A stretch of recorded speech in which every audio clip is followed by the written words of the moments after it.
Hope you all are fine and enjoying good health at home. So students, today we are going to start our unit number 4 from English textbook class 7.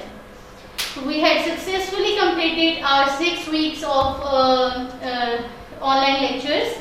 So students, today we are going to start unit number 4 and our topic is Roll of Thunder, Hear My Cry. What comes to your mind after listening to the topic? This is a narration, this is a story. Basically, this story is all about this student who started going to school after summer vacations. So, learning objectives. Now, what you will be able to learn, you will be able to learn, read and understand a narrative, understand the concept of the narrative voice, understand and use direct and indirect characterization in narrations, because direct and indirect characterization are very important. Use of powerful verb, write creatively from one character's point of view. These all are the points you will be able to learn from this text. Read the following excerpt from The Roll of Thunder, Hear My Cry by Mildred B. Taylor, which is a sequel to her novella titled Song of the Trees. Roll of Thunder, Hear My Cry had won the Newbery Medal in 1977. Taylor is an African-American author who is known for her works that explore the struggles of African-American families based in the south of the US. In this excerpt from Roll of Thunder, Hear My Cry, Cassie and her brothers Christopher, John and Stacy are returning to school after the summer with their younger brother, Little Man, who is starting school. Cassie and Stacy are irritable while Christopher John is cheerful. But only Little Man is curious about school and in particular wants to remain neat and clean and neat and tidy on the dusty roads. So this story is mainly about a boy, Little Man, who started going to school after summer vacation. As you all know, returning to school after summer vacations, you all have excitements. You're gonna meet your new friends, and after these vacations, you people will come to school and you will meet your friends. So this is all about the text given to you on page number 51 in unit number 4. Look at the points given to you in the textbook on page number 51 to 53. You have to read the story. This story is very interesting about the boy who started going to school, who tugged again at his collar and dragged, who was very excited to go to school and very curious about his neatness. As you all know that neatness is half of faith. So he also tried to be neat and tidy. Even on the dusty roads of Mississippi, that is the state of US, and this chapter consists of direct and indirect narrations. What is direct and indirect characterization? Direct and indirect characterization is very important. The writer tells the reader what is happening by making direct comments about the character. Writer often use this when they want to move on with the story. So in indirect characterization, the writer shows what the character is doing through actions, speeches or thoughts. So this topic is mainly this narration consists of both direct and indirect characterization. So read the text carefully. And now you will come to the point. We will come to the vocabulary portion. You're gonna learn new words from this excerpt. Here we come for vocabulary. You're gonna learn new words. Look at these words given to you in different shapes. Lagged, shrill, greedy, exasperation, raucous, grudgingly, accustomed, meticulously. So you're gonna find more new words. Let's discuss the meanings of these words. Lagged. Lagged means showing a delayed effect. Lag, it means showing a delayed effect. Shrill, high pitched, noisy sound. Gritty, gritty means grainy. Something like granules, small granules, grainy. Exasperation, exasperation means a feeling of intense irritation or damage. A feeling of intense irritation or annoyance. So accustomed means used to of becoming. Accustomed means adapted. Meticulously means very thoroughly. Very thoroughly. Grudgingly means unwillingly, involuntarily. Raucous means noisy, rough. So these are the words. These are the words. You can also, what you have to do is to find out their antonyms and synonyms from the dictionary, and then you can use them in the sentences of your own. Make sentences of these words. As we discussed earlier about the direct and indirect characterization, narrations contains both direct and indirect characterization, or writers use these direct and indirect to enhance the beauty of the narration. So coming to the direct, first of all we will discuss about direct characterization. It tells reader's character. Then number 2, it also gives broad sweep. You can summarize in broad sweep means you can summarize a line, you can summarize personality in a line. Then on number 3, useful for first detail. What kind of detail? It consists of concise, broad details. Next is indirect characterization. It shows reader's character. Then use cumulative details. Cumulative details consist of action, words, dress, and build a portrait of a character. Then is useful for development. What sort of development? The development of character deeds and words add up and then give complex growth to the character. Then this is all about the indirect characterization. It comprises of the character building. It comprises of the actions, words, dresses, and it build a portrait of the reader's character. Indirect characterization. You can the writer tells the reader what is happening by making direct comments about the characters.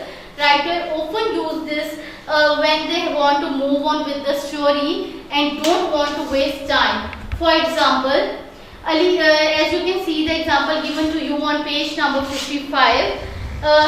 Look at this example given to you on page number 55, written in bold lines.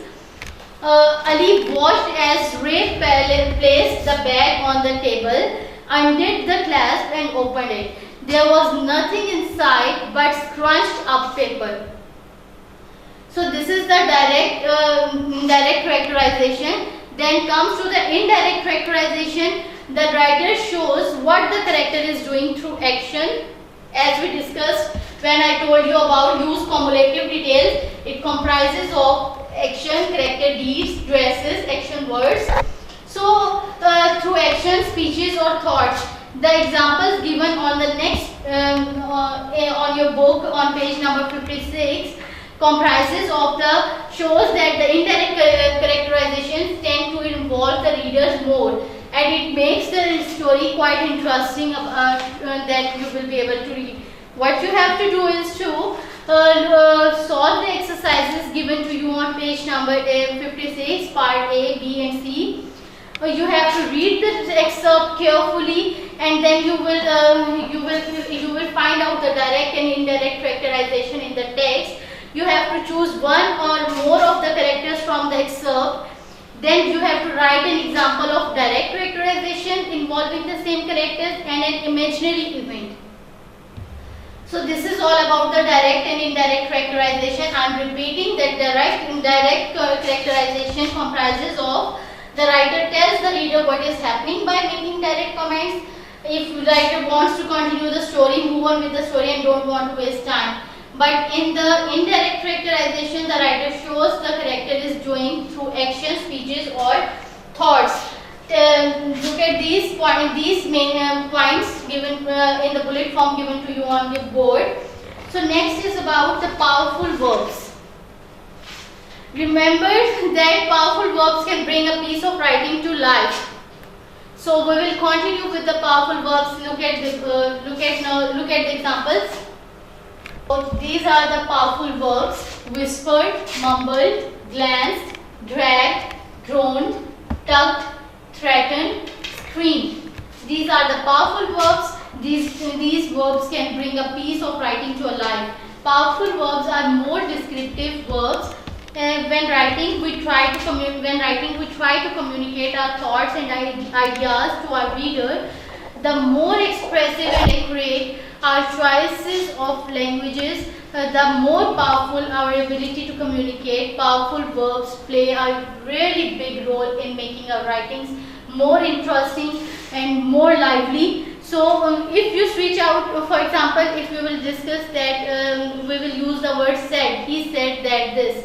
So if you switch out the word said and replace it with a more powerful verb, instead your writing instantly transforms, evolving into something very descriptive and varied. This helps your reader. To interpret how you or your character feels. You can change a general conversation into a shouting smash. So these are the different words: whispered, droned, dragged, glanced, mumbled. You can use instead of the word said.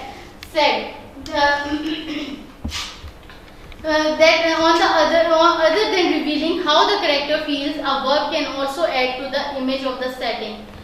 Means, as I told you earlier, when writing, we try to communicate our thoughts and ideas to our reader in a more brilliant, in a more fantastic way. So we use these powerful verbs to enhance the beauty of our writings. So it encourages, if, for example, if it is a warm summer day and someone is ambling rather than walking.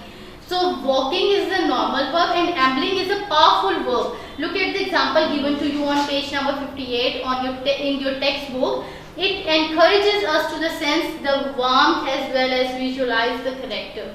So the powerful verbs bring beauty to your writing. What you have to do is to find the following verbs in the excerpt and make short notes in the table about how you think the character feels. Look at the table given to you. These are the few words. These are the few few powerful verbs taken from the excerpt and from paragraph 2, 3, 5 and 6. What you have to do is to you have to tell that how the character feels when we use these words. Lagged, it means he is quite lazy. Threatened, it means that he was frightened about. This word shows that he was frightened about something. So in the following exercise, what you have to do on the page in exercise B, you have to write 2 sentences for each of the situations, choosing verbs that not only reveal how the character feels but also add something to the setting, in setting of the story. So solve the exercise on page number 58 and 59. Page number 58 and 59. And that is all about today's lecture. Hope you understood about. Let's have a quick review about what we have learned. We read the excerpt. That is all. The text type is the narration. Then we discussed about vocabulary. We learned new words. Then we discussed direct and indirect characterization discussed in this excerpt to enhance the beauty, and then we also discussed the powerful verbs in this excerpt.